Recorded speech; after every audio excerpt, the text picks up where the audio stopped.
GST రిపోర్ట్ని గురించి మనం ఎప్పటికప్పుడు అప్డేట్ అవుతూ ఉండాలి. సో జిఎస్టీ రిపోర్ట్ అనేది ప్రస్తుతం వచ్చినటువంటి రిపోర్ట్స్ అనేవి మనకి కరెంట్ ఎకానమీ పాయింట్ ఆఫ్ వ్యూలో ఇంపార్టెంట్గా పరిగణించబడతాయి, గుర్తించబడతాయి. సో ఆ పాయింట్ ఆఫ్ వ్యూలో మిమ్మల్ని క్వశ్చన్ అడిగారు అనుకోండి, మీరు చాలా సులువుగా ఈ లేటెస్ట్ రిపోర్ట్స్ని ఫాలో అవ్వడం వలన మీకున్నటువంటి కోర్ కాంటెంట్ని ఇక్కడ అప్డేట్ చేసుకోవడం జరుగుతూ ఉంటుంది.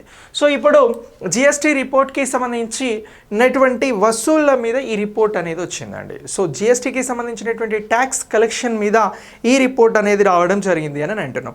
మరి ఇది ఏ మంత్కి సంబంధించి, ఏ ఇయర్కి సంబంధించినటువంటి నివేదిక అని అంటే, సో ఇది 2023 డిసెంబర్కి సంబంధించినటువంటి నివేదికగా చెప్తా ఉన్నాం.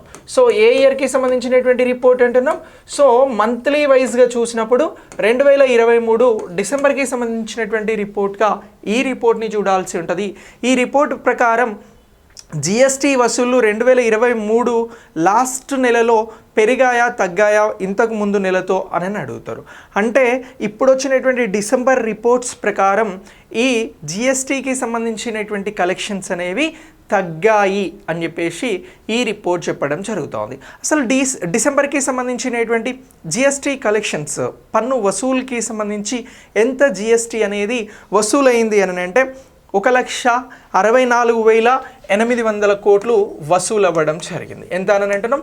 1,64,840 కోట్ల రూపాయలు వసూలైంది. ఇది ఓన్లీ డిసెంబర్ మంత్కి సంబంధించి. మరి ప్రీవియస్గా నవంబర్లో ఇంతకంటే ఎక్కువ మొత్తంలో వసూళ్లు అనేవి జరిగాయి. నవంబర్తో పోల్చి చూసినప్పుడు డిసెంబర్లో తక్కువ వసూళ్ళు అనేవి వచ్చాయి. నవంబర్తో పోల్చి చూస్తే డిసెంబర్లో ఎంత తక్కువ జిఎస్టీ వసూలు జరిగింది అని అంటే 1.8% తక్కువగా నవంబర్తో పోల్చి చూస్తే రావడం జరిగింది అనేటువంటి అంశాన్ని మీరు ఇక్కడ గుర్తుంచుకోండి. ఇది లేటెస్ట్ జిఎస్టీకి సంబంధించినటువంటి అంశం. డిసెంబర్లో ఉన్నటువంటి మొత్తం జిఎస్టీకి సంబంధించిన అంశాలను మనకు 2024 జనవరిన రిపోర్ట్గా అందించడం జరిగింది. సో ఇలా ఇచ్చినటువంటి ఈ రిపోర్ట్కి సంబంధించినటువంటి ప్రస్తుత సమాచారంగా దీన్ని మనం గుర్తుంచుకోవాల్సి ఉంటుంది. అయితే ఇలా వచ్చినటువంటి ఈ రిపోర్ట్కి ఒక ప్రత్యేకత ఉన్నది. ఆ ప్రత్యేకత ఏమిటి అని అంటే, ఇలా జిఎస్టీ అనేది మనకి 2017 నుంచి అమల్లోకి రావడం జరిగింది. ఇలా అమల్లోకి వచ్చినటువంటి ఈ జిఎస్టీకి సంబంధించి ఇప్పుడు నవంబర్తో పోలుస్తే 1.8% తక్కువగా అయినప్పటికీ ఇలా ఎక్కువ కలెక్షన్స్ రావడం, అంటే 1,64,840 కోట్ల జిఎస్టీ వసూలు జరగడం అనేది 2017 నుంచి ఇది 3వసారి అత్యధికము అని గుర్తుంచుకోవాలి. ఎన్నవసారి అని అంటున్నాం? 3వసారి అత్యధికంగా రావడం జరిగింది అనేటువంటిది ఇక్కడ మనం ప్రధానంగా గుర్తించాల్సినటువంటి అంశం. ఓకేనా? అత్యధికము అని అంటున్నాం. సో ఇప్పుడు క్వశ్చన్ ఎట్లా అడుగుతాడు అని అంటే, ఇటీవల జిఎస్టీకి సంబంధించినటువంటి డిసెంబర్ 2023 రిపోర్ట్ని పరిగణించండి అని అంటారు. అని ఏమిస్తారు స్టేట్మెంటు? ఒకటో స్టేట్మెంట్, ఈ డిసెంబర్ వసూలు 1,64,840 కోట్లు వచ్చింది అని అంటారు. మనం ఏమంటాం? మనం ఇప్పుడు క్లాస్లో నేర్చుకుంటున్నాం కాబట్టి ఇది రైట్ స్టేట్మెంట్ అని చెప్తాం. ఇక రెండవది ఏమని అడుగుతారంటే, నవంబర్తో పోలిస్తే డిసెంబర్లో అత్యధిక ఎక్కువగా జిఎస్టీ వసూలు జరిగింది అని ఒక స్టేట్మెంట్ ఇచ్చింది అనుకుందాం. అప్పుడు ఆ స్టేట్మెంట్ తప్పు అవుతుంది. ఎందుకంటే నవంబర్తో పోలిస్తే డిసెంబర్లో ఎక్కువ రాలేదు, నవంబర్లోనే ఎక్కువ వచ్చినాయి. నవంబర్తో పోల్చి చూస్తే 1.8% తక్కువ జిఎస్టీ వసూళ్లు జరిగినవి అని అంటున్నాం. ఇది రెండవ పాయింట్. ఇక మూడవ పాయింట్, 2017 నుంచి జిఎస్టీ వసూళ్లలో డిసెంబర్లో వసూలైనటువంటి జిఎస్టీ కలెక్షన్స్ ఏవైతే ఉన్నాయో ఇవి 3వసారి అత్యధికం అని అంటారు. ఎస్, రైట్ అని చెప్పేసి ఆన్సర్ ఇవ్వాల్సి ఉంటుంది. ఇలా క్వశ్చన్స్ రావడానికి అవకాశం ఉంటుంది మీ ఎగ్జామ్స్లో.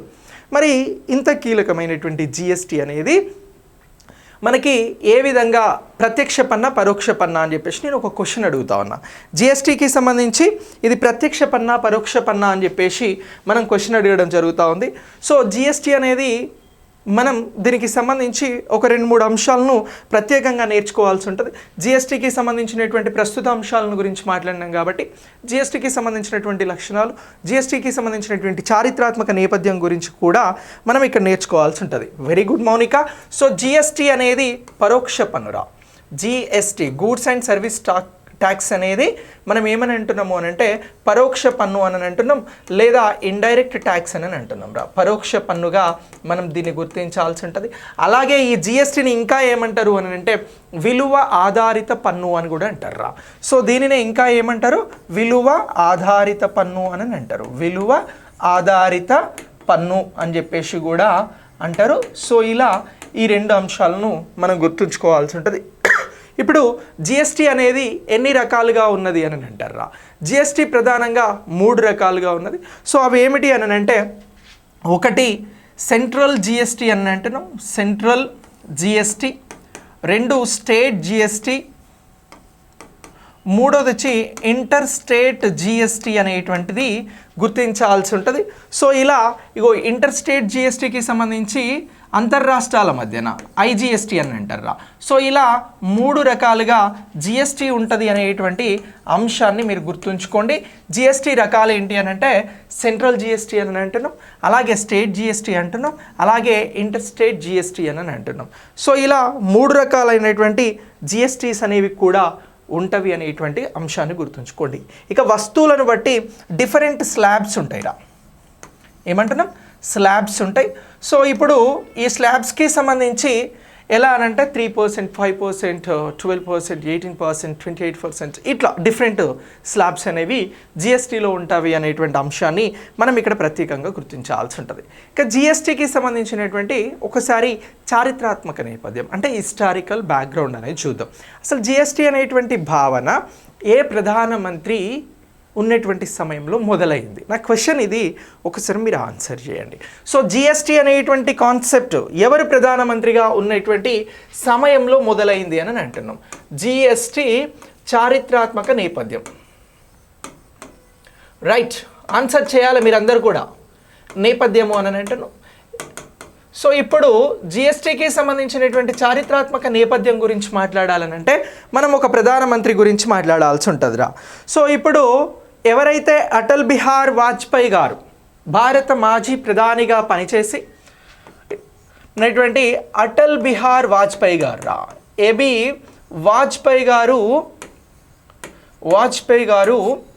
భారత ప్రధానిగా ఉన్నప్పుడు, పిఎంగా ఉన్నప్పుడు గూడ్స్ అండ్ సర్వీసెస్ ట్యాక్స్ అనేటువంటి అంశం మొదలైంది అనేటువంటి అంశాన్ని మీరు చాలా క్లియర్గా గుర్తుంచుకోవాలి. మోడీ ఉన్నటువంటి సమయంలో చట్టం వస్తుంది, కానీ అటల్ బిహార్ వాజ్పేయి గారు ఉన్నటువంటి సమయంలో జిఎస్టీ అనేటువంటి అంశము మొదలైంది. ఈ కాన్సెప్ట్కి ఒక నాంది పడ్డది అనేటువంటి అంశాన్ని మనం గుర్తించాల్సి ఉంటుందిరా. సో ఇలా మొదలైనటువంటి ఈ కాన్సెప్ట్ అనేది 2011 వరకు ట్రావెల్ అయిందిరా. ఎప్పటి వరకు అని అంటున్నాం, 2011 వరకు కూడా ఇది అలా కొనసాగి ఇక్కడ రాజ్యాంగ సవరణ బిల్లు అనేది తీసుకురావడం జరిగిందిరా. సో 2011లో 115వ రాజ్యాంగ సవరణ బిల్లు అనేది తీసుకొచ్చారు. రాజ్యాంగ సవరణ బిల్లు అనేది తీసుకొచ్చి ఏం చేసిర్రు అని అంటే ఈ జిఎస్టీ అనేటువంటి కాన్సెప్ట్, ఈ జిఎస్టీ అనేటువంటి బిల్ని లోక్సభలో ఇంట్రడ్యూస్ చేయడం జరిగిందిరా. దేంట్లో ఇంట్రడ్యూస్ చేశారు అని అంటున్నాం, లోక్సభలో ఇంట్రడ్యూస్ చేయడం జరిగింది. సో ఇలా ఏ లోక్సభలో ఇది ఇంట్రడ్యూస్ చేయడం జరిగింది అని అంటే 15వ లోక్సభలో ఇది ఇంట్రడ్యూస్ చేయడం జరిగింది అనేటువంటి అంశాన్ని గుర్తుంచుకోవాలి. 15వ లోక్సభలో జిఎస్టీ బిల్ అనేది ప్రవేశపెట్టారు. అయితే రాజకీయ భేదాభిప్రాయాలు వచ్చి, ఓటింగ్ విషయంలో భేదాభిప్రాయాలు వచ్చి ఈ 15వ లోక్సభ ఏమైంది అని అంటే రద్దు కావడం జరిగిందిరా. ఏమైంది అని అంటున్నాం, రద్దు కావడం జరిగింది అని అంటున్నాం. ఇగో 15వ లోక్సభ అనేది రద్దు అయింది. సో ఇలా రద్దు అయిన తర్వాత బిల్లు లోక్సభలో ఇంట్రడ్యూస్ చేసిర్రు కదా. సో ఇప్పుడు బిల్ అనేది కంప్లీట్గా మళ్ళీ అంతటితోటి రద్దు అయిపోయింది. సో తర్వాత ఏం జరిగింది అని అంటే మళ్ళీ 2014 డిసెంబర్ 19న ఏం చేసిర్రు అని అంటే మరొక రాజ్యాంగ సవరణ చేయడం జరిగిందిరా. సో ఎప్పుడు అని అంటున్నాం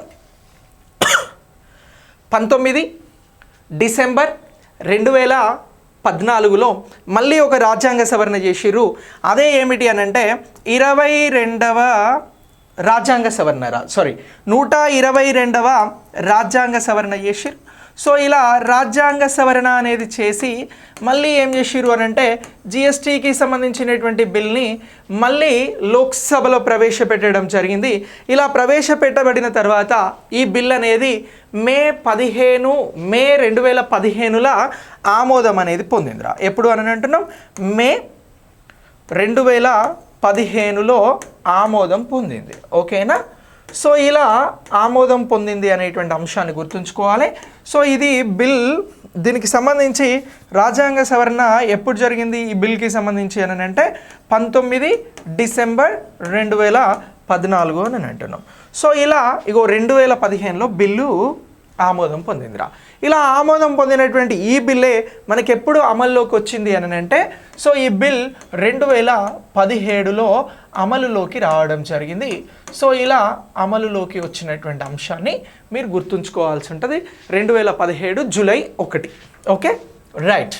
సో ఇలా ఈ బిల్ అనేది మనకి అమల్లోకి రావడం జరిగింది అని అంటున్నాం. సో ఇలా అమల్లోకి వచ్చినటువంటి ఈ బిల్కి సంబంధించి మనం ఇప్పుడు మాట్లాడినటువంటి వసూళ్ళు, గూడ్స్ అండ్ సర్వీస్ ట్యాక్సెస్కి సంబంధించినటువంటి వసూళ్ళు అనేవి జరుగుతున్నవి అనేటువంటి అంశాన్ని మనం ఇక్కడ క్లియర్గా గుర్తించాల్సి ఉంటుందిరా.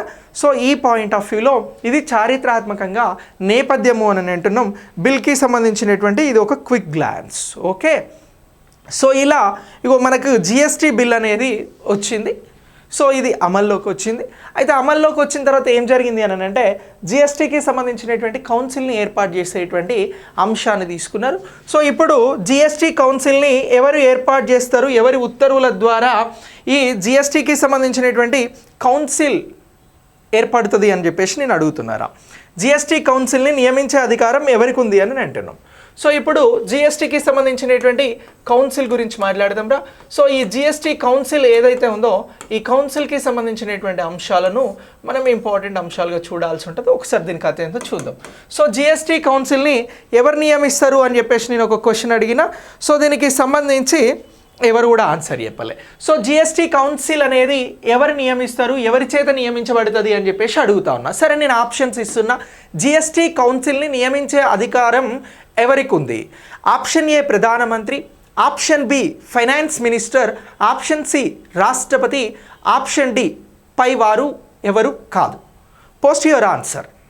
జిఎస్టీ కౌన్సిల్ని నియమించేటువంటి జిఎస్టీకి సంబంధించినటువంటి జిఎస్టీ కౌన్సిల్ని నియమించే అధికారం ఎవరికి ఉన్నది అని అంటే రాష్ట్రపతికి ఉన్నది అనేటువంటి అంశాన్ని గుర్తుంచుకోండి. సో జిఎస్టీ కౌన్సిల్ని నియమించేది రాష్ట్రపతిరా. ఎవరు అని అంటున్నాం? రాష్ట్రపతి జిఎస్టీ కౌన్సిల్ని నియమిస్తారు.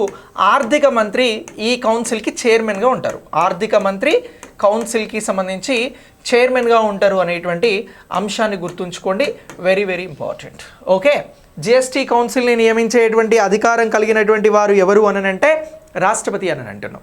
ఈ కౌన్సిల్ ఎవరి అధ్యక్షతన నడుస్తుంది అని అంటే ఫినాన్స్ మినిస్టర్కి సంబంధించినటువంటి అధ్యక్షతన నడుస్తుంది అనేటువంటి అంశాన్ని గుర్తుంచుకోండి, అప్డేట్ చేసుకోండి. Very very important. ఇక ఈ జిఎస్టీ కౌన్సిల్కి సంబంధించి ఇది రాజ్యాంగంలో ఏ ఆర్టికల్ దీనిని గురించి చెప్తా ఉంది అని అంటారు? జిఎస్టీ గురించి చెప్తున్నటువంటి ఆర్టికల్ ఏది చెప్పండి. సో జిఎస్టీకి సంబంధించినటువంటి ఆర్టికల్ ఏది అని అంటున్నాం? రాజ్యాంగంలో ఏ ఆర్టికల్ జిఎస్టీకి సంబంధించి కేంద్ర రాష్ట్రాల ఉమ్మడి ఫోరం అని చెప్తా ఉంది? ఆన్సర్ని కమెంట్ బాక్స్లో పోస్ట్ చేయండి. సో ఇప్పుడు జిఎస్టీకి సంబంధించినటువంటి అంశం గురించి ఏ ఆర్టికల్ చెప్తా ఉంది అని అంటే ఆర్టికల్ 279A అనేది చెప్తా ఉందిరా. Very good Rashila.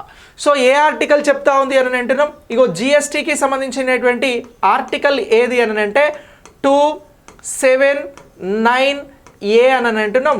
సో ఇలా ఈ ఆర్టికల్ అనేది మనకి జిఎస్టీకి సంబంధించినటువంటి అంశం గురించి చెప్పడం జరుగుతూ ఉంది. ఓకే, ఏమని చెప్తా ఉంది ఈ ఆర్టికల్ అని అంటే జిఎస్టీ అనేది కేంద్ర మరియు రాష్ట్రాల ఉమ్మడి ఫోరము అని చెప్పేసి చెప్తా ఉందిరా. ఏమనంటుంది? ఉమ్మడి ఫోరం అని చెప్పేసి చెప్తా ఉంది. సో ఇలా ఈ ఆర్టికల్ని గుర్తుంచుకోండి. Very very important. ఆర్థిక మంత్రి చైర్పర్సన్గా వ్యవహరిస్తారు జిఎస్టీ కౌన్సిల్కి. జిఎస్టీ కౌన్సిల్ని నియమించేది రాష్ట్రపతి అనేటువంటి అంశాలను మీరు క్లియర్గా గుర్తుంచుకోండి. Very very important. ఈ బేసిక్ క్వశ్చన్స్కి మీరు పక్కాగా ఆన్సర్ చేయాల్సి ఉంటుంది. సో ఇలా ఈ జిఎస్టీకి సంబంధించినటువంటి అంశాలను అప్డేట్ చేసుకుంటారా. సో దీని మీద తాజాగా ఒక రిపోర్ట్ వచ్చింది జిఎస్టీ వసూళ్ళకి సంబంధించి. అందుకోసం ఇది మనం కరెంట్ అఫైర్స్లో క్లియర్గా డిస్కస్ చేయడం జరిగింది.